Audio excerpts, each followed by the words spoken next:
Dios les bendiga. Les damos la bienvenida a esta sección de reflexión doctrinal.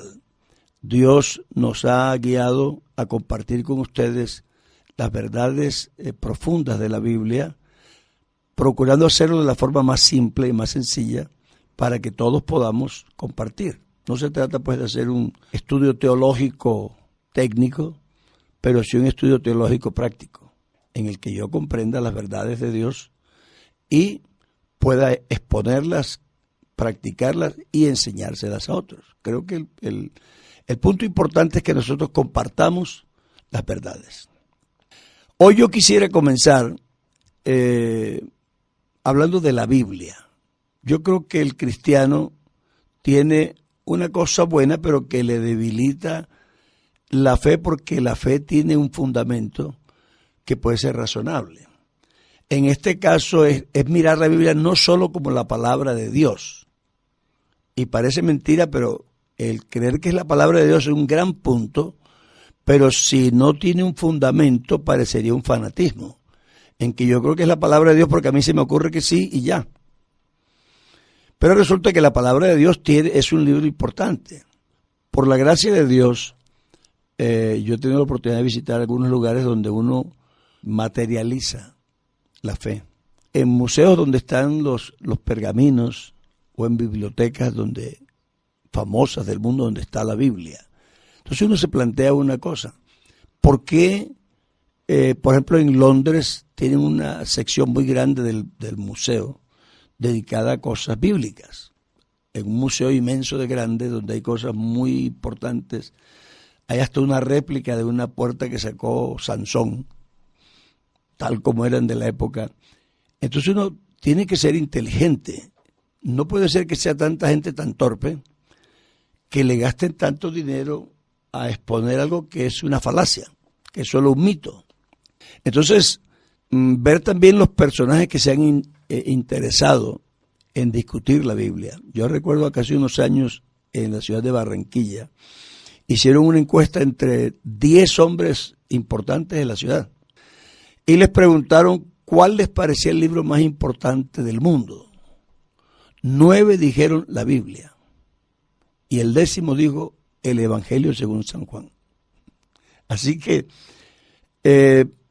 aunque sea un contexto cristiano, de todos modos esas personas no son torpes, eran personas inteligentes, educadas, de prestigio, que consideran que la Biblia era un libro, si no el más importante para ellos, que para ellos dijo que sí era, pero si no fuera, igual ocupa un lugar destacado. Eso debe hacernos pensar. Y creo que si alguno no lo sabe, debe investigar y saber que la Biblia es uno de los documentos históricos más antiguos de la humanidad. Es decir, que no es un libro que escribieron ayer o unos aparecidos, o que se puede desprestigiar tan fácilmente, porque no es verdad. Es decir, no es porque seamos nosotros cristianos, sino que sea la realidad de la vida. Uno de los libros más antiguos que tiene la humanidad es la Biblia. Ahí se lleva un poquito la ley de Moisés con el código de Hammurabi cerquita, pero es desde los albores de la humanidad. Entonces yo no puedo tomar un documento de ese tamaño, de ese prestigio, de ese peso cultural y decir, no, ese libro no tiene valor. Es una tontería de fanáticos cristianos, porque no lo es. Es decir, sea cristiano o no, le tocará estudiar la Biblia. Sea cristiano o no, le tocará discutir las teorías que están en la Biblia, aunque no sepa que está discutiendo esas teorías. Entonces creo que es importante para los creyentes sobre todo, y para cualquiera que nos escuche, enmarcar la doctrina que se está enseñando en su contexto histórico, cultural, académico, que tiene un peso muy grande. Si la humanidad no podría borrar la historia de la Biblia sin borrar parte de la historia de la humanidad. De hecho, muchos sistemas de educación, de negocio, de comercio, de cultura, de construcción, de agricultura, están en la Biblia. Es decir, que Yo viví en Europa y me tocó vivir en España. España estuvo invadida por los árabes como 700 años. Entonces, uno se da cuenta, porque mis niñas fueron al colegio, que la historia que le cuentan a ellos no se parece en nada a la nuestra. Porque a ellos les toca, aunque no quieran, meterse con la Mesopotamia y con África, y a nosotros no nos enseñaron eso. A nosotros nos cortaron la historia. Pero eso, lo que sabíamos nosotros un poquito, lo supimos porque leíamos la Biblia. Una persona colombiana, no sé ni quién es Nabucodonosor. No saben. Es decir, a menos que haya leído algo de la Biblia, nadie lo menciona. En el colegio nunca me lo enseñaron. Pero uno se da cuenta que la Biblia tiene un ámbito cultural muy rico, muy importante. Entonces, estas creencias de que estamos hablando no salen del vacío, no salen de la imaginación de un inteligente moderno, sino que es una tradición de siglos y que tiene un fundamento. Por eso pensé que era bueno que nosotros hoy hiciéramos una pequeña introducción sobre lo que es el libro Biblia, porque no es solamente la palabra de Dios. A mí a veces me molesta que yo veo libros escritos de personas que quieren hablarnos de la iglesia cristiana, por ejemplo, y nos quieren citar otros libros para desmentir la Biblia. Pero no, es que la historia cristiana está en la Biblia. Y los otros libros de esa época salieron fue de ahí. Es decir, nadie sabe cómo eran los apóstoles o qué hacían. Está en la Biblia. Así que cualquier historiador, aunque sea Josefos, tuvo que leerlo de ahí. Tuvo que vivirlo cerca de los que nos narraron a nosotros las cosas como fueron al principio. Entonces, creo que es importante. A mí me ha servido como persona, en mi juventud, darme cuenta que la Biblia era el libro que es. Porque entonces lo tomé más en serio. Si no es un libro de poemas tontos o románticos de alguien hablando de su novia por ahí desconocida, sino que es un libro de Dios hablándole a la humanidad. Entonces creo que eso es muy importante. Después sí, al abordar el tema de la unicidad, en concreto, ya la creencia en un solo Dios, me gustaría que lo enmarcáramos en ese contexto bíblico y la forma como la Biblia lo plantea. Porque a veces uno, vuelvo y digo, se inventa formas. Pero no, el libro que nos dice de Dios y por lo que sabemos de Dios es este. Este es nuestro texto de estudio. Entonces, es importante que nosotros miremos qué plantean las Escrituras con respecto a Dios. Vamos a entenderlo hasta donde eso es posible. Yo recuerdo que un joven en Málaga, en España, me dijo: pastor, me quiero bautizar, pero tengo dudas. Yo le dije: yo soy pastor y tengo dudas. ¿Cómo? Sí. Yo le dije: a lo que tú le llamas dudas es al conocimiento limitado que tenemos y el cuestionamiento de lo que sigue más allá. Entonces yo me pregunto, ¿eso qué será? Y parece que yo no creyera, pero yo lo que estoy es cuestionándome lo desconocido. Entonces me dijo: bueno, está bien, pero entonces si usted me explica a Dios, yo me bautizo. Y digo: bueno, yo te voy a explicar a Dios. Pero si te lo explico bien, no te bautices. Me dijo: ¿por qué? Digo: porque Dios es inexplicable. Es decir, Dios es un ser que no tiene explicación. Nosotros lo enmarcamos en un vocabulario y en un contexto en el que sea palatable, que nosotros podamos digerirlo un poquito, que podamos probarlo, pero no que a Dios se le pueda explicar en términos humanos de forma radical. Pero en las Escrituras vamos a entender el concepto de Dios y sus atributos, definiéndolo como distinto a todo lo demás para que la idea no tenga equívocos. Es decir, yo veía una vez un programa de televisión en Estados Unidos, y son esos programas extravagantes americanos que traen cosas extraordinarias. Entonces hicieron un concurso Y lo último era reconozca el personaje. Y quedaron de finales unas mujeres. Entonces, a una la llevaron y pusieron 3 hombres. Ahí, reconozca quién es este personaje. El esposo de ella estaba en Vietnam en la guerra. Y ella vio a los 3 hombres y cuando lo vio gritó el nombre de su marido y corrió, lo abrazó. Solamente le veía las piernas. Es decir, uno conoce a alguien cuando lo puede diferenciar de otros. Tener forma de que yo diga, no, este no es el mío, este es el otro. Para eso no solo debo conocer los otros, más bien debo conocer el mío muy bien. Si yo conozco el mío muy bien, yo enseguida digo, no sé quiénes son los otros, pero ese no es el mío es este. Entonces creo que aquel programita que decía, uno de estos animales es diferente a todos los demás. ¿Cierto?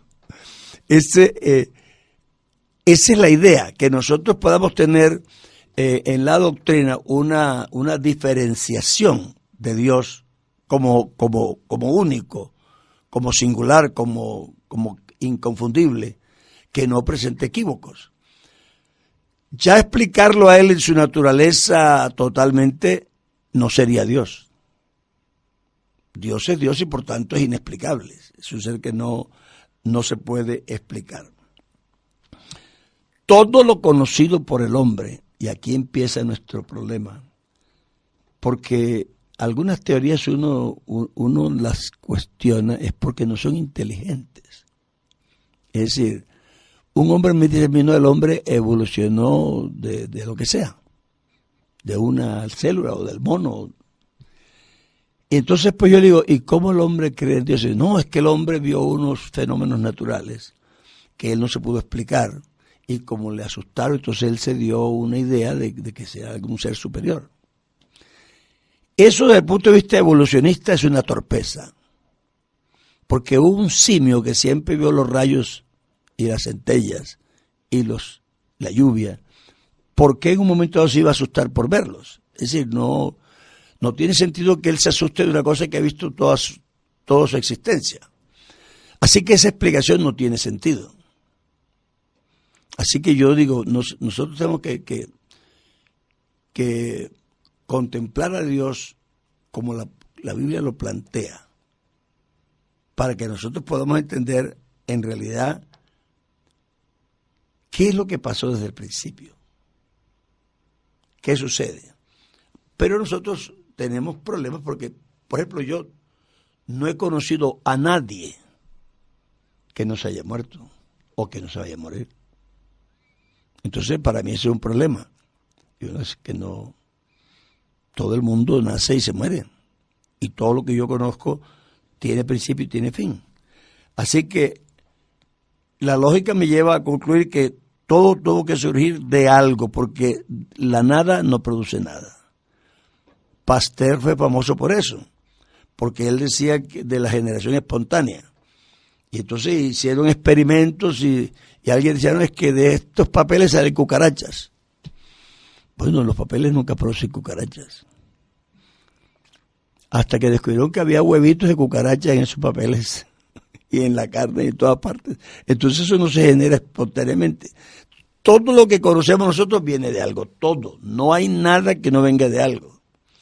Y de pronto alguien dice, no, esto sí vino de ninguna parte. Es decir, sinceramente no tiene sentido esa explicación. No importa lo que diga, no tiene. Por eso hay una creencia que es el panteísmo científico, que ellos creen que toda la materia siempre ha existido. Y es que no tienen otra manera. Algo tuvo que existir siempre, algo. Porque de la nada no sale nada. Eso no puede ser que usted, después que ya se ha inventado la esterilización, porque Pasteur tenía razón, siempre algo sale de algo. Ahora vamos a decir que no hay que esterilizar, porque igual las cosas salen de la nada. Eso no tiene, es más bien es torpe, no es inteligente. Entonces, algo inicial sea un átomo, sea una molécula, sea un Big Bang, todo tuvo que arrancar de algo. Así que no discutamos qué fue lo primero, pero algo tuvo que ser primero. Porque de ahí surgió el resto. Sí, algo estuvo ahí. La materia, la energía, la molécula, el átomo, el Big Bang, lo que tú quieras. No sé por qué se hizo un Big Bang de la nada.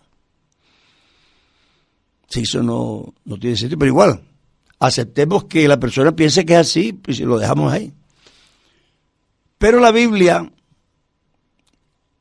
tiene un inicio distinto, porque ese algo y externo a la materia o al mundo material tuvo que existir antes. De ahí surgió todo.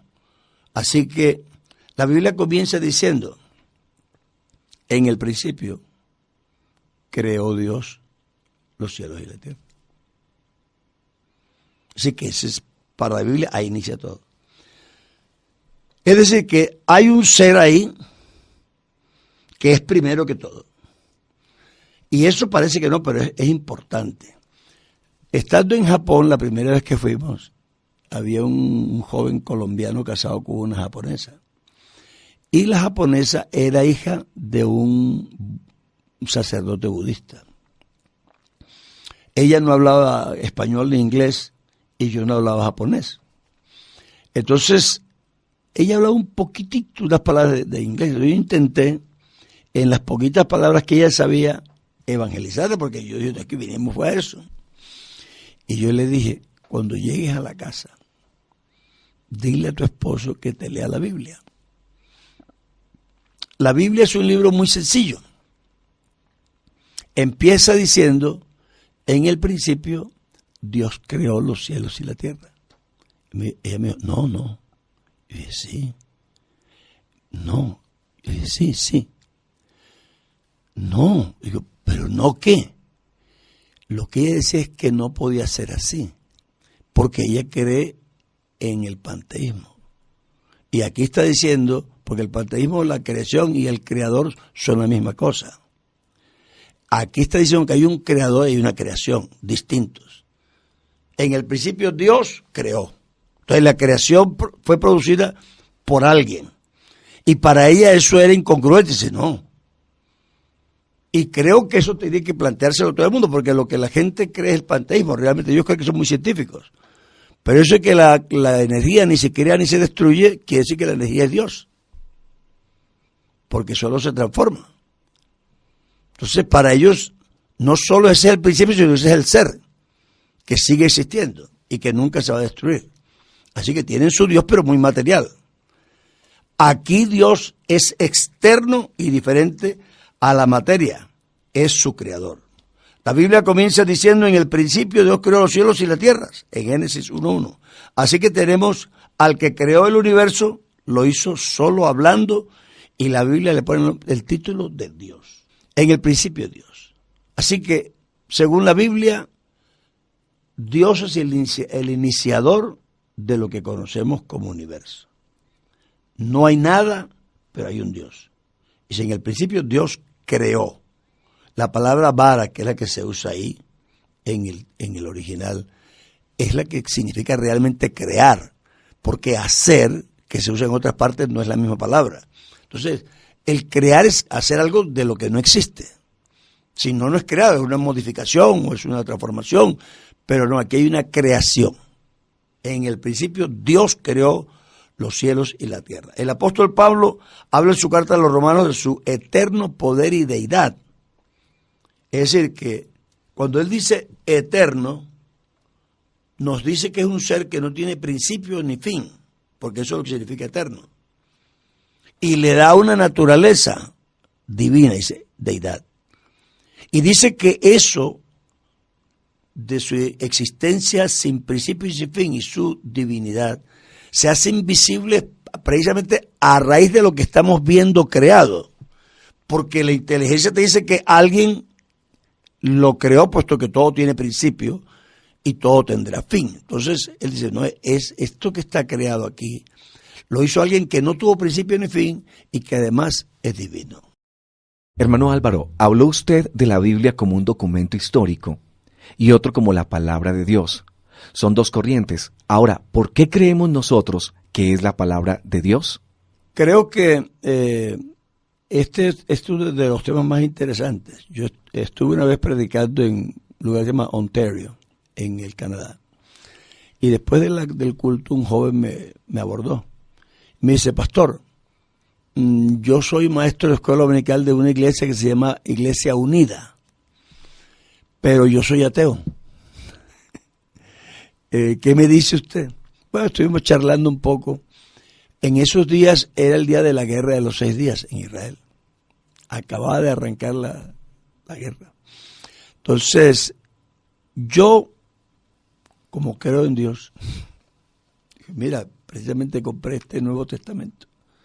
Era uno chiquito y yo había subrayado en ese Nuevo Testamento todas las expresiones que en Mateo dicen para que se cumpliese lo que fue dicho por el profeta. Para que se cumpliese. Así dijo el profeta. Así era necesario. Y yo te voy a arreglar este Nuevo Testamento. Digo, una de las cosas grandes de la Biblia es la profecía. Digo, hay profecías que uno pudiera decir que Cristo pudo amañarlas. Sí, es posible. En su vida o alguien incrédulo puede decir, pero él sabía la profecía, entonces hizo eso para que se cumpliera. Digo, pero hay otras que él no pudo manipular. Por ejemplo, nacer en Belén no podía ser, era un feto. Entonces no podía escoger dónde nacer. Por ejemplo, que alguien tome su ropa y eche suerte sobre ella, cuando además ni siquiera eran judíos los que la rifaron, sino que eran romanos. Eso es una cosa que Cristo no pudo hacer. Él no pudo obligar a que le dieran vinagre cuando estaba en la cruz. Es decir, que hay profecías que Cristo no pudo tocar, aunque hubiera querido. Así que si tú argumentas que algunas profecías pudieron ser manipuladas, acepto el argumento. Aunque no creo que Cristo nunca hizo eso, pero como argumento es válido. Pero hay cosas que no se pueden manipular. Entonces, la Biblia es un libro muy especial. Si no es solamente decir que aquí dice esta historia y dice esta otra historia, no. Sino que uno se da cuenta por hechos intrínsecos de la historia que se cuenta que la Biblia es un libro extraordinario. Una persona que 350 años antes se puede decir que la van a vender, ¿por qué dinero la van a vender? ¿Por cuánto dinero? Y él no es él el que pone el dinero, sino que es una persona extraña. Tú no puedes decir que Cristo manipuló eso. Entonces creo que en ese sentido la Biblia tiene un elemento que más allá de cualquier discusión es inexplicable. Algunos dicen, no, es que la escribieron después. Y entonces los hechos fueron narrados. Pero es que hay cosas que narra la Biblia que sencillamente ningún otro libro las narra. Entonces, ¿de dónde le iban a sacar? No hay un libro que diga esto mismo que dice la Biblia para poderlo reescribir. Porque si no vamos por la tradición oral hemos hecho experimentos hasta de 10 personas y cuando termine el último ya la tradición ya se cambió. Así que miles de años menos. Sí, la Biblia tiene una estructura muy especial que determina que no puede ser otra cosa que un libro extraordinario inspirado por Dios. Fue escrito a lo largo de muchos años en culturas distintas, porque aunque digan que el pueblo de Israel es Israel, no es verdad. Abraham era un hombre que nació en Babilonia, así que él no tenía una cultura hebrea. El pueblo hebreo no existía. Él era un pagano. Ahí empezó su vida. Y seguramente que la forma de comer, de vestir, de hacer negocios, era su cultura. Él arranca con una creencia mínima de un Dios que le hace una promesa. Él no tiene una religión, un hombre no tiene una religión. La religión son estructuras de pueblos, pero un hombre solo no tiene una religión. Un hombre solo no tiene una liturgia. Así que él era un hombre con su religión. De pronto por eso no le pareció extraño ir a matar al muchacho. Dios se lo pidió y él sí le creyó y yo te lo sacrifico. Y a la gente le preocupa por qué Abraham estaba dispuesto a eso, pero es que para él no tendría de pronto la importancia que le damos nosotros. Nosotros leemos de los sacerdotes que si el padre decía este muchacho es contumaz y rebelde, apedréenlo y lo apedreaban ahí delante de él. Así que es una visión distinta de la vida. Y eso es lo importante. No queremos manipular eso y cambiarlo para que parezca distinto. No, al contrario, queremos que se permanezca así. Porque en esas condiciones que no se parecen a las nuestras, la creencia es la misma. Entonces, ahí sí está el problema.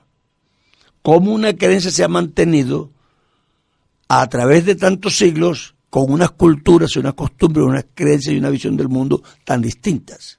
Entonces, no es tan sencillo decir, nada, es que la Biblia... No es tan sencillo. Yo predico un sermón sobre X doctrina y lo trazo desde Génesis hasta Apocalipsis. ¿Cómo hago? Si los mismos incrédulos dicen que es que son personas distintas y que eso no es la misma creencia, bueno, exactamente, entonces ¿cómo hago? Entonces quiere decir que hay un hilo que es trascendental. Es decir, que no se sujeta solo y exclusivamente a las costumbres y maneras, que sí las hay, pero por encima de eso aparecen otras cosas. Entonces la Biblia ha demostrado por su estructura, por su misma concepción de Dios y por las enseñanzas que da a largo plazo, que es un libro que fue trascendental. Es extraño que yo piense como David. Yo soy un hombre del siglo XXI y David es 300 años antes de Cristo. Sí. ¿Cómo es que nos hemos conectado? ¿Y por qué no me suena a mí tan bárbara su concepción? Y me doy cuenta que él hacía cosas que yo no haría nunca. No estoy ciego. ¿Tú crees que yo me enfrentaría a un león o a un oso? Salgo corriendo o algo, pero yo me enfrento. Pero David lo hizo. Claro, no dice era un hombre de Dios, sí, pero se enfrentó al león. Porque el león era físico, estaba ahí. Entonces, eso es más trascendental. Ese muchacho terminó diciéndome, oiga, pastor, ¿y si en esta guerra gana, quién va a ganar? ¿Qué dice la Biblia? Yo le dije, bueno, mira, si es la última, ganarán los árabes. Si no es la última, ganará Israel. ¿Por qué? Porque la Biblia dice que cuando Israel pierda la última, Dios vendrá a rescatarlo y va a intervenir. Esa es la última. Pero si esta no es la última, Israel no quedará esclavo. Israel va a ganar. Cuando llegué a la casa donde yo vivía, puse las noticias y dijeron que los egipcios habían acabado con la aviación israelita total, en tierra. Y a la media hora dijeron, no, es al revés. Yo me quedé pensando, uy, Dios mío, ojalá que no me falle. Pero es que la Biblia no falla. Es decir, eso hace de la Biblia un libro extraordinario, realmente extraordinario. Si yo tengo 60 años de estar leyendo la Biblia y no puedo decir que me lo conozco, y repaso una misma historia, y digo, pero yo no me di cuenta de esto, ¿y cómo? Que aquí está dicho. Pero es muy rico, es muy casi inagotable, pero tiene esa trascendencia. Hermano Álvaro, en su charla con la budista, usted mencionó la teoría del panteísmo. Amplíenos un poco esta creencia.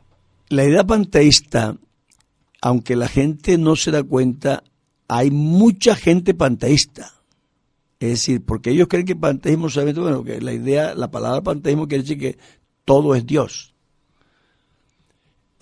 Hoy día tú tienes un montón de religiones orientales que en realidad creen en Dios, pero creen que tú eres Dios, que la materia es Dios.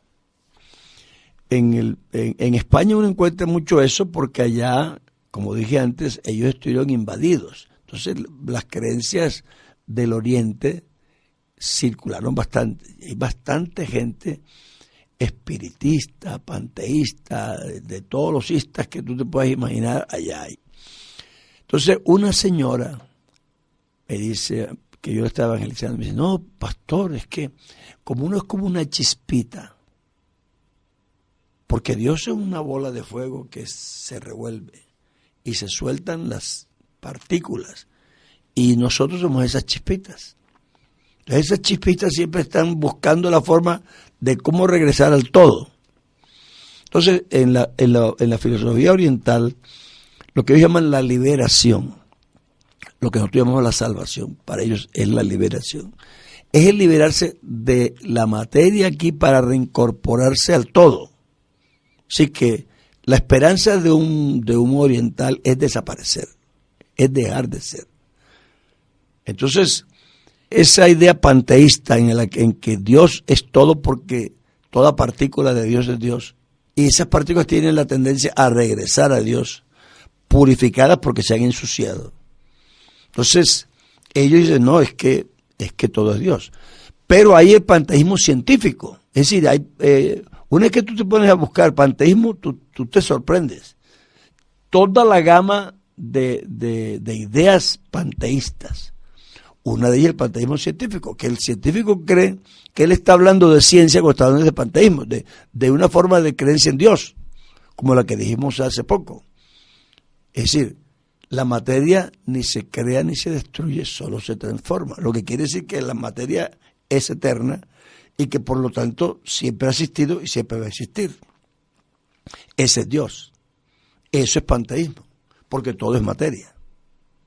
Y entonces todo sería indestructible, permanente, eterno. Creo que ahí empieza la idea del creador. Porque es necesario que alguien dé inicio a las cosas, si no, no tiene sentido que una materia tenga inteligencia y otra materia no tenga inteligencia. Y que nunca la va a tener. Un pedazo de hierro será siempre un pedazo de hierro. Como yo he sido siempre toda la vida. Un día una compañera, yo tenía como 14 años, se puso a discutir conmigo sobre Dios, porque yo soy pastor de chiquito. Entonces ella me decía pues que éramos todos materia.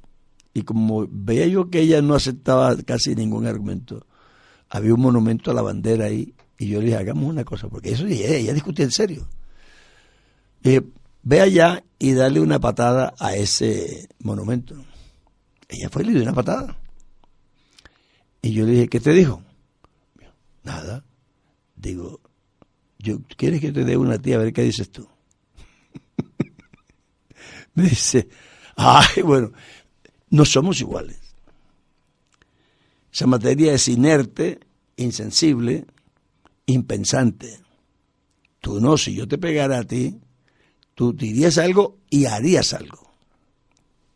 Así que esa forma tan simple pues de enfrentarlo muestra una diferencia que se puede llevar a otros niveles porque filosóficamente tampoco lo somos iguales. Entonces, el panteísmo para mí es una de las más importantes teorías porque es que está a muchos niveles. Es decir, mucha gente que cree en una teoría oriental, en realidad lo que es panteísta. Ellos todos vuelven a la naturaleza.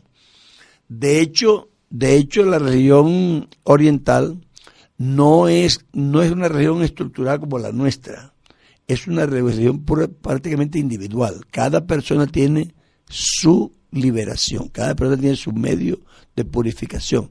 Así que no son las creencias prácticamente lo que lo purifican, sino las acciones. Ellos creen que cuando uno actúa, uno produce una carga energética o negativa o positiva. Eso es lo que llaman ellos el karma. Entonces, si yo hago bien, lo que produzco es una carga de sentido contrario, así que hay una reacción negativa. Si yo hago el mal, hay una reacción positiva, pero hago el mal. Entonces, si yo hago bien, hago mal porque produzco una reacción negativa. Y si hago mal, aunque la reacción sea positiva. Entonces, conclusión, para ellos la no acción. Lo ideal es no actuar. La meditación trascendental intenta parar la acción, cosa que yo no actúe y no produzca karma, porque el karma hace que yo tenga que entonces vivir para gastar el karma, pero con acciones contrarias, porque no se va de otra manera.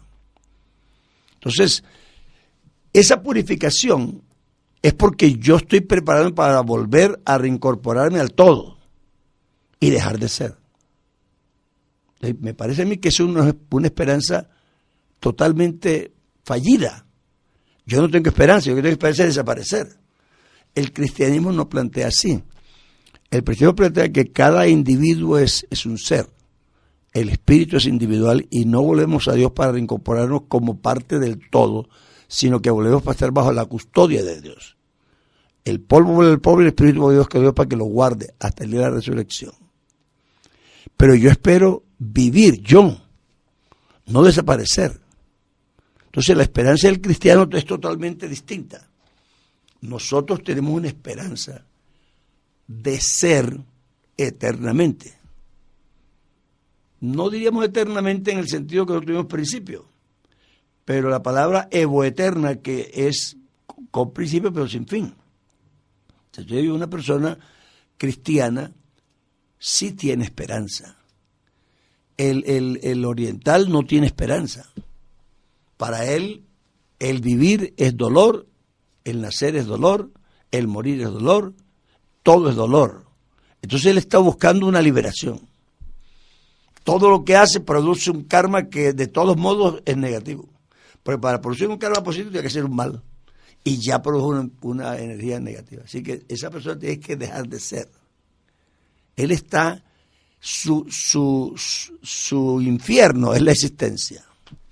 Yo sí creo que los hermanos que a veces leen de revistas, donde leen solamente un pedacito bonito de la meditación trascendental, de que haga yoga, que haga ejercicios, que la alimentación, que la respiración, ellos no se dan cuenta que eso es parte de una teoría completa.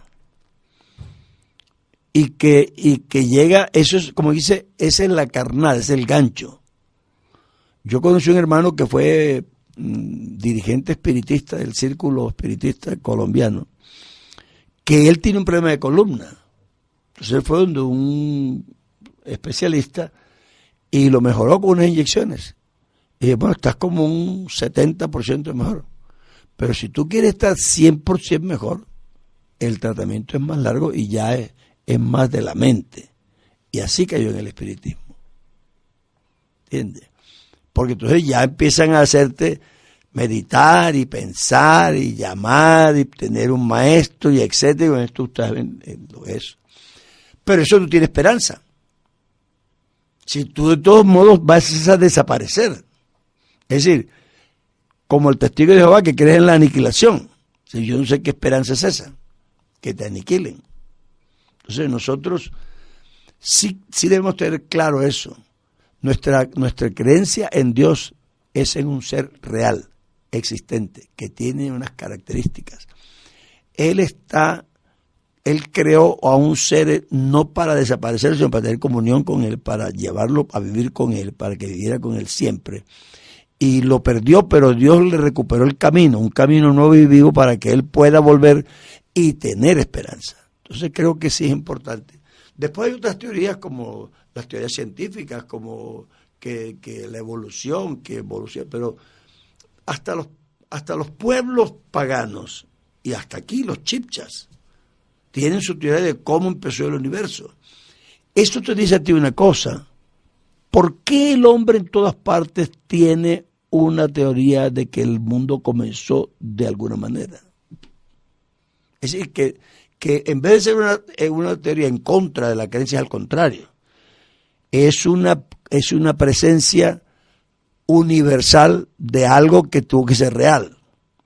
Una creencia en un Dios, una creencia, aún en el diluvio lo creen muchas civilizaciones cuentan en un diluvio. Lo cuentan de otra manera porque la tradición oral distorsiona la verdad. Pero igual, qué raro que a todos se les ocurriera que hubo un diluvio. No importa cómo lo cuenten. Y no importa si se parece bien una historia a la otra. Uno se da cuenta que tiene los elementos propios de la historia original, de que sí hubo un diluvio, porque no es raro, no es muy aceptable que una persona que vive aquí en Colombia, cuando no había aviones, ni barcos, ni nada para transportarse, salga creyendo algo que creyó alguien en Mesopotamia, y que en todas partes hay esa historia. Entonces no es que es una casualidad. Hermano Álvaro, ¿cuál es la idea detrás de ese argumento del apóstol Pablo en Romanos capítulo 1 sobre el eterno poder y la deidad de Dios? Uno de los versos más razonables o racionales de la Biblia es ese. Es decir, el apóstol Pablo apela a la razón simple. Dice, hombre, si yo veo un árbol,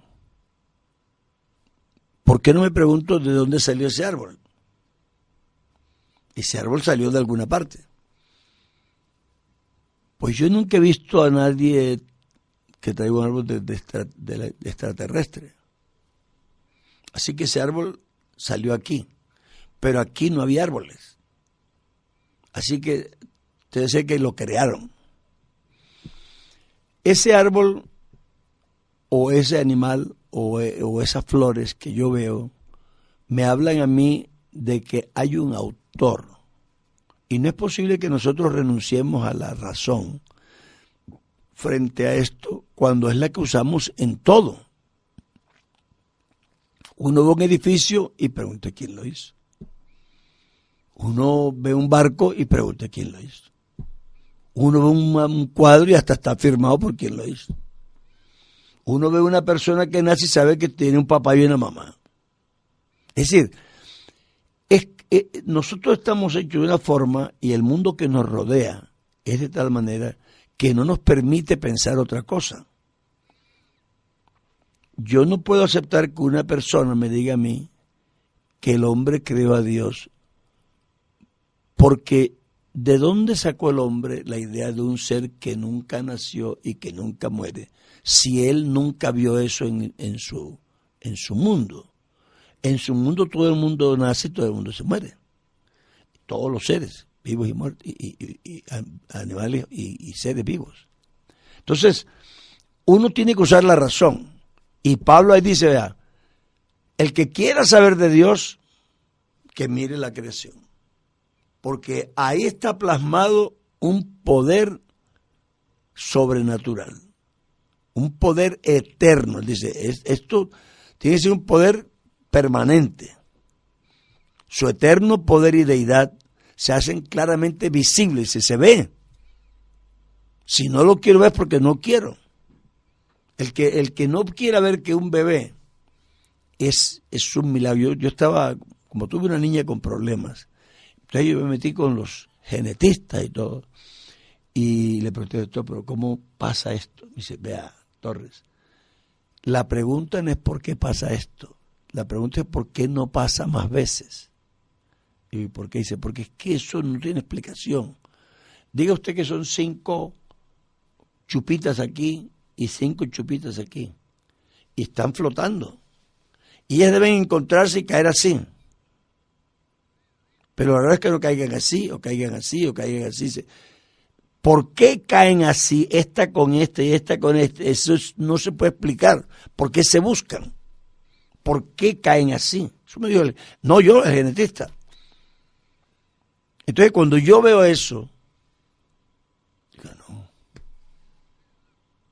Es decir, esto no se puede inventar solo con decir la palabra de cualquiera. Entonces Pablo dice, eso nos habla a nosotros de un poder eterno. Y creo yo reto a cualquiera a que sea razonable, que no se invente teorías, sino que la verdadera ciencia en realidad nace del experimento. Es decir, si yo quiero tener ciencia, yo tengo que observar la realidad y apuntar la realidad para entonces yo de ahí sacar conclusiones. Entonces yo no puedo decir que soy razonable y salirme por los cerros de Úbeda, como dicen los españoles, para dar una explicación que no tiene sentido. Pablo dice, sea razonable. Usted tiene esa creación ahí. Pregúntese de dónde salió. Porque ahí está clara el testimonio de algo poderoso. Y es que no ha habido otra forma hoy día. Usted oye hoy muchas cosas de reproducción, de clonación, y la gente hace un aspaviento, pero en realidad no es nada. Una clonación es una forma de reproducción, digamos, heterodoxa, pero parte de algo que ya existe. No están inventando nada. Una célula madre o lo que sea, y es una célula que ya existe. Así que yo me descubrí cómo se apareaban y las puse a aparearse ya. Pero eso no, claro que es un gran avance científico, porque no hubiera podido ser. Y el hombre que lo descubrió, obviamente muy inteligente. Los aparatos que usó, muy avanzados, pero él de todos modos está partiendo de algo que ya existe. Que el genoma sí que es un descubrimiento, no es una creación. Entonces no importa lo que el hombre haga, que parece súper, y claro que sí lo es, partiendo razonablemente de lo que somos nosotros, limitados, incapaces, que no tenemos esa habilidad, y sin embargo logramos hacer algo que sí, claro, es muy grande, y eso sí, admirable. Pero que no me cambie eso por otro. Eso no fue una creación. Sí, yo estaba oyendo a un científico ahí en la televisión, explicando de los gemelos. Entonces él dice, hay un óvulo que se fecunda y empieza a desarrollarse. Y entonces él dice, de pronto inexplicablemente se clona a sí mismo.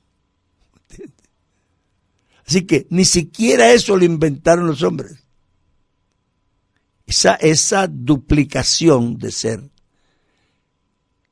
es que se dio cuenta que eso era posible. Pero no porque lo inventaron ellos. Lo descubrieron. Lo imitaron. Sí, y eso es grande. Hubo que construir aparatos y poner las condiciones adecuadas, todo eso. Y eso es obviamente admirable. Pero no me pase de ahí a lo otro. El hombre nunca ha hecho una vaca, el hombre nunca ha hecho un ternero. El hombre no ha clonado. Y la clonación no es una creación. Entonces, eso es lo que Pablo está diciendo. Dice, usted mire, la creación. Un muchacho me decía, no, pero es que ya se ha descubierto que las cosas son viejas. Digo, depende. Tú pasas por aquí, por este jardín, y ves un árbol de 300 metros de ancho, y se tiene miles de años, porque los anillos me voy a decir qué tal. Pero resulta que hace 5 minutos que Dios lo creó. Yo digo, hay un árbol de 300 metros de ancho, ya fue. Y yo, tú pasaste después, dice, es viejo porque tiene esos anillos. Tú no estás mintiendo, pero tu medición es equivocada. ¿Por qué? Porque claro, tú estás midiendo algo que está ahí, pero que no dice que eso está así de viejo. Yo puedo conseguir un material y suponer por la medición que le hago que debió tardarse eso si se hubiera seguido el proceso que yo supongo que se siguió. Pero no quiere decir que eso es verdad. Yo hago una medición y me parece a mí, hombre, este petróleo para estar aquí tuvo que hacerse así porque yo supongo un proceso de descomposición de materia orgánica y etcétera.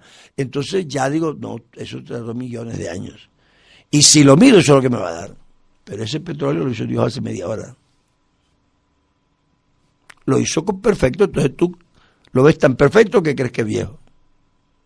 Entonces, es decir, yo creo que el hecho de ese versículo a mí me parece muy trascendental, porque Pablo apela a la razón simple, es decir, al sentido común, que a la larga es el sentido menos común, pero que es el mejor. Uno descubre la vida es observando la realidad. A uno le he dicho muchas cosas, pero uno las ve y dice, no, eso no sale de allá, míralo aquí está. Entonces, creo que es una invitación no solo a creer, sino a razonar. O sea, los hombres se permitieron sus propios razonamientos y creyendo ser sabios se hicieron necios. Le dieron gloria a las criaturas antes que al Creador, el cual bendito. Dice, solo mirando la creación uno descubre que hay un Creador eterno, con poder eterno y con una naturaleza divina. Porque lo que hay, hermanos, no lo hace cualquiera, no se le ocurre a cualquiera. Entonces creo que la creación es un buen testimonio.